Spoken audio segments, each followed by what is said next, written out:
Expand our imagination. Justification for being what you are.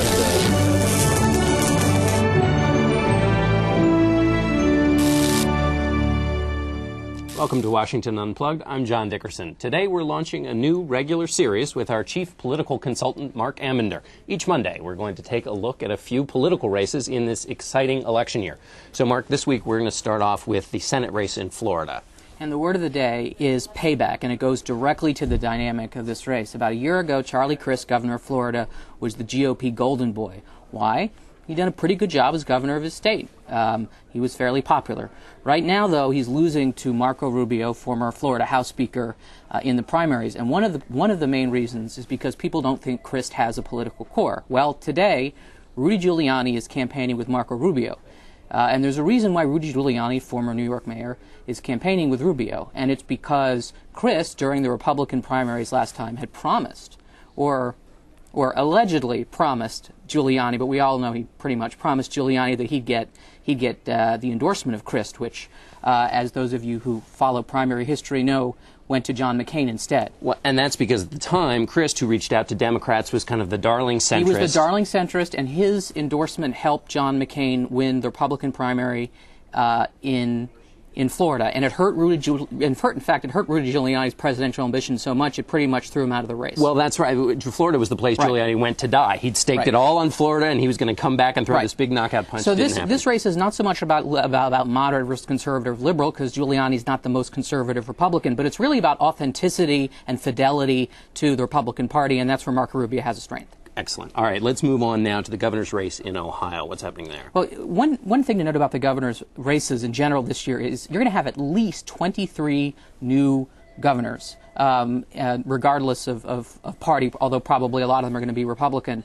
So you're going to have an entirely new crop, and it's going to give us a new crop of politicians. But one state where we're going to have either a familiar name, one of the two familiar names is going to be Ohio, but it also represents something larger about the governor's races in general. Ted Strickland is the incumbent governor of Ohio. His likely Republican opponent will be John Kasich, the former long-time member of Congress there, who's making a political comeback. The polls are kind of moving around a little bit. Strickland has a little bit of an edge now, but it's a really tough state. It's a Midwestern state. The unemployment rate is a full point higher than the national average. Personal income is lower than the national average.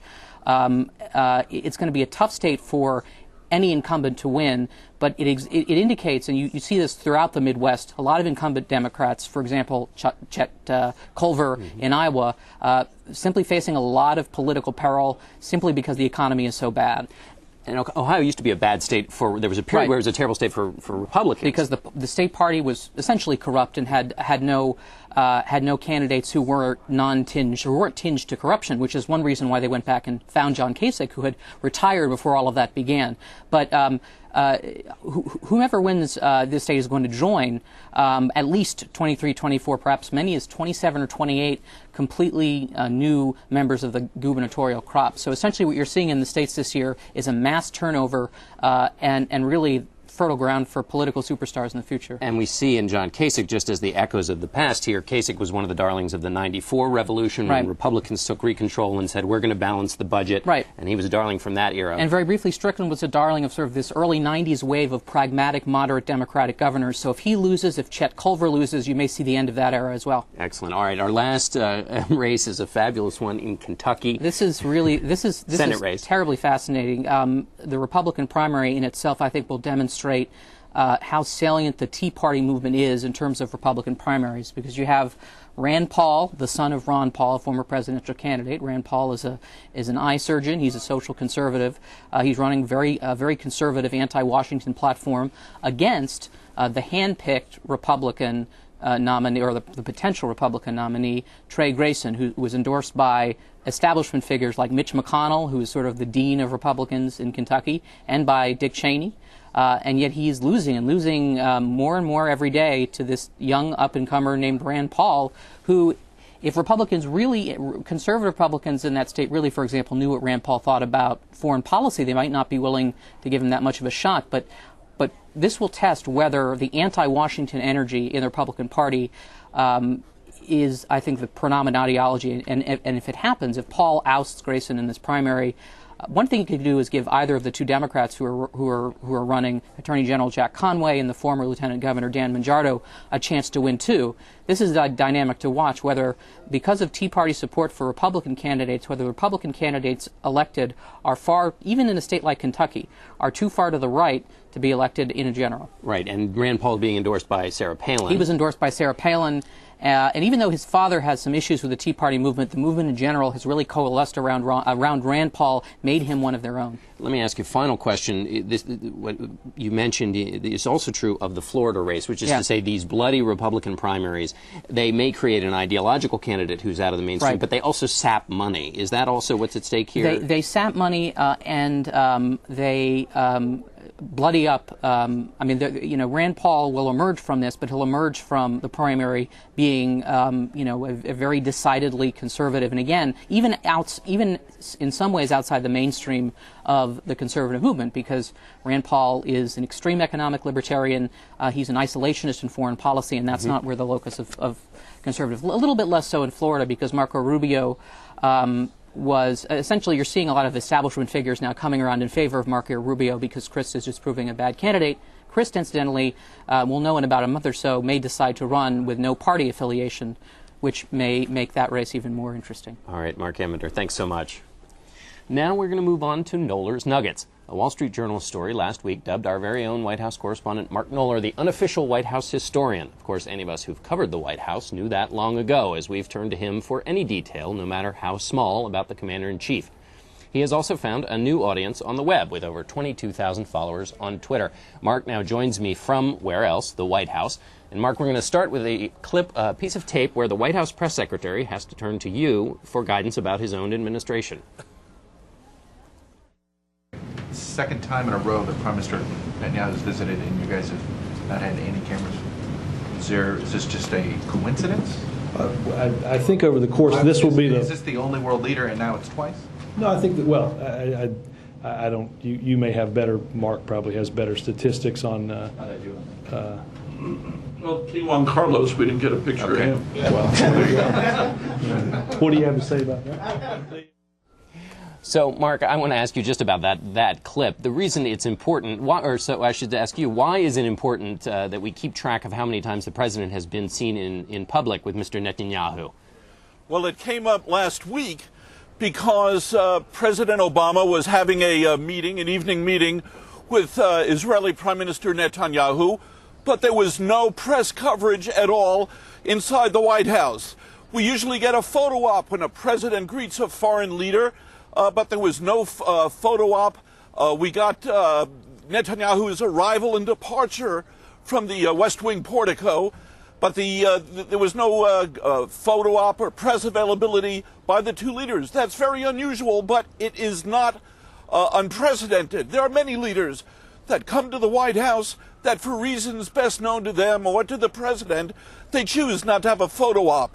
But when, on a previous visit by Netanyahu to the White House, we did get a photo op.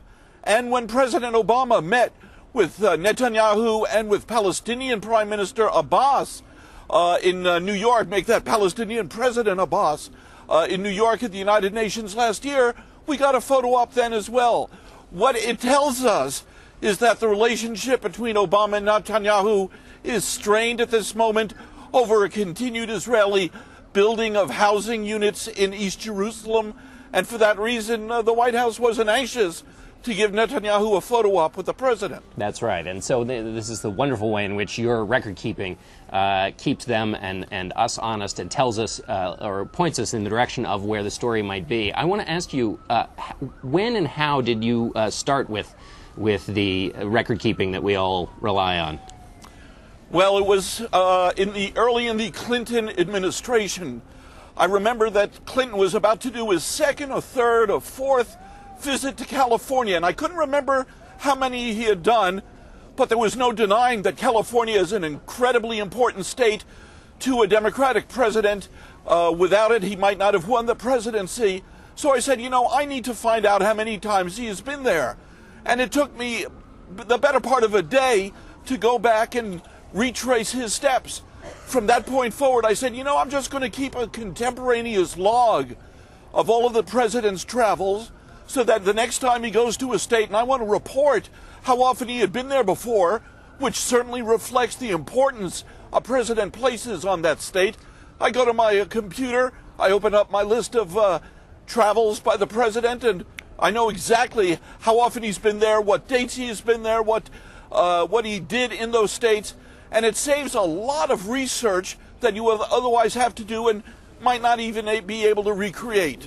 Well, and I remember earlier this year you put in context for us something the president was saying in terms of the health care debate. He'd been selling it for quite a while, but it wasn't working, and so he was going on the stump and saying, I haven't really been talking about health care that much.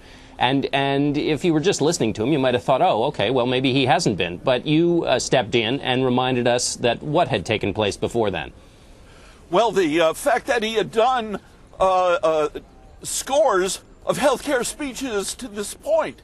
I kept a separate log of all of the speeches presidents give, but I kept one specially on healthcare. It was certainly his top domestic priority, and I wanted to track how many speeches President Obama had given on healthcare. And in fact, he's still giving them. Even though healthcare is now enacted into law, the president was in Portland, Maine on Thursday, giving yet another speech on health care.